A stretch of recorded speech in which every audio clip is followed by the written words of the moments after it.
Hello வணக்கம் நண்பர்களே. இன்னைக்கு ஒரு அருமையான ஹாரர் ஸ்லாஷர் த்ரில்லர் படத்தோட ரிவ்யூ பார்க்க போறோம். படத்தோட பேரு சுமலா. இது 2024 ரிலீஸ் ஆகிருக்கு. வாங்க படத்தோட ஸ்டோரியை பார்க்கலாம். இதோட ஸ்டோரி என்னன்னா, ஒரு கிராமத்துல ஜமீன்தார் மாதிரி இருக்கும். ஒருவருக்கு வாரிசு இல்லாம 11 வருஷமா கஷ்டப்படுறாரு. ஒரு கட்டத்துல வாரிசு கண்டிப்பா வேணுங்கிற கட்டாயத்துல தள்ளப்பட அவருடைய மனைவி ஒருவித பயத்தினால அவருக்கு தெரியாம பிளாக் மேஜிக் பண்ணி குழந்தை பெத்துக்கிறாங்க. இதனால சொந்த காசுல சூனிய வச்சுக்கிட்ட மாதிரி அவங்களுடைய வாழ்க்கையும் சரி, ஊர் மக்களுடைய வாழ்க்கையும் சரி பெரிய ஆபத்துல போய் முடியுது. இதுக்கடுத்து என்ன உங்களுக்கு நடக்கும்? அதிரி புதிரி சம்பவங்கள் தான் படத்தோட மொத்த கதையே.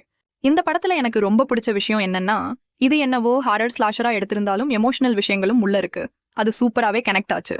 சில காட்சிகள் உண்மையிலே மனசை தொட்டுச்சு, அறியாமலேயே கண்ணுல தண்ணி வந்துருச்சுன்னா பாத்துக்கோங்க. அந்த அளவுக்கு சூப்பரா பண்ணியிருந்தாங்க. ரெண்டாவது, கொமலா கேரக்டர்ல ஆக்ட் பண்ண மஹாயிலா ரோஸோட பெர்ஃபார்மன்ஸ் குறிப்பிட்டு சொல்லியே ஆகணும். அந்த சின்ன பொண்ணு தான் மொத்த படத்தையும் தனியாள தாங்கி பிடிச்சிருக்குன்னு சொல்லலாம். பல காட்சிகள் அடுத்த லெவலுக்கு கொண்டு போறதே அந்த பொண்ணோட பெர்ஃபார்மன்ஸ் தான். அது எமோஷனல் சீக்வன்ஸா இருக்கட்டும், ஸ்லாஷர் சீக்வன்ஸா இருக்கட்டும், ரெண்டுலையும் கலக்கிடுச்சு அந்த பொண்ணு. குறிப்பா கிளைமேக்ஸ்ல அந்த பொண்ணு ஒரு செமையான ஈவில் பெர்ஃபார்மன்ஸ் கொடுத்து வெறித்தனம் பண்ணியிருக்கும். படத்தோட மியூசிக்கும் சரி, சவுண்ட் எஃபெக்டும் சரி அமேசிங்கா இருந்தது. குறிப்பா கிளைமேக்ஸ் போர்ஷன்ல பயங்கரமா இருந்தது. சும்மா மிரட்டி விட்டுட்டாங்க. ஸ்லாஷர் காட்சிகள் பத்தி சொல்லவே வேண்டாம். இந்தோனேஷிய படங்கள்ல எப்பவுமே ஸ்லாஷர் காட்சிகள் மாசா இருக்கும். இந்த படத்துலயும் மிரள வைக்கிற அளவுக்கு மாசா காட்டி அசத்தி இருக்காங்க. படத்துல சினிமாட்டோகிராஃபியும் நல்லா இருந்தது. முக்காவாசி சீக்வன்ஸ் இருட்டுக்குள்ளதான் படமாக்கப்பட்டிருக்கு.